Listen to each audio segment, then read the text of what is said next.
Пожалуйста, вот заходим.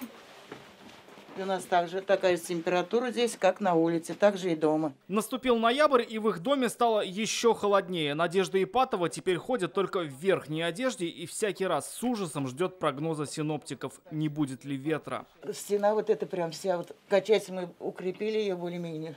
Но она прямо, когда он прям даже видно, что она качается. О многострадальной двухэтажке на Ватутино мы рассказывали в течение года. Зданию больше 100 лет. Аварийным признали еще в 1996-м. Тогда часть жильцов переехали, 2 семьи, включая Ипатовых, от расселения отказались. По их словам, проживали в другом городе. Тогда дом исключили из программы ликвидации ветхого жилого фонда. Совсем невозможно жить, все у нас валится, все рушится. Шли годы, и стало понятно, долго дом не простоит. Тогда 2 семьи решили добиться признания его непригодным для проживания. В 18-м постройку на Ватутино 14 признали аварийной. Начались суды. Из них вот 3 отменялось, потому что администрации не было, то у них документ не был подписан.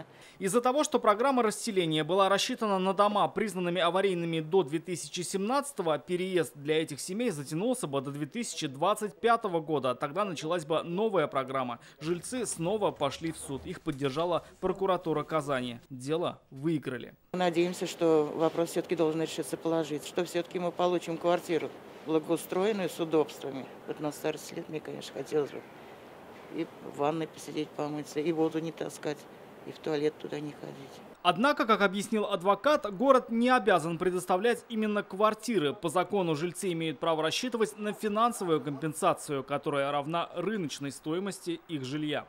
Но есть оговорка, что по соглашению с исполкомом, с органом местного управления, им могут быть предоставлены жилые помещения, иные. Но если эти помещения у исполкома, вопрос другой. То есть, если они на это пойдут, тогда да, очень хорошо. Если нет, значит, будем определять стоимость.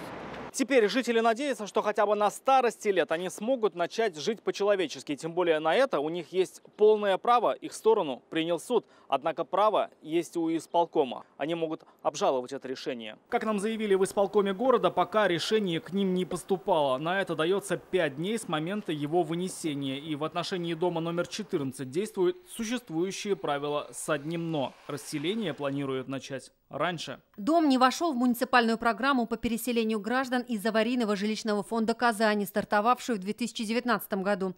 Расселение дома планируется осуществить после завершения действующей программы. Отметим, что реализация действующей программы идет с опережением. Изначально она была рассчитана на срок до 2025 года, но будет завершена уже в 2023.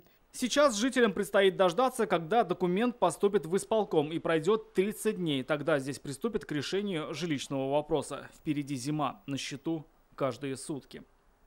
Рамиль Шайдуллин, Олег Мыльников, ТНВ, Казань. Закажи рекламу на ТНВ. Телефон в Казани 5 705 100.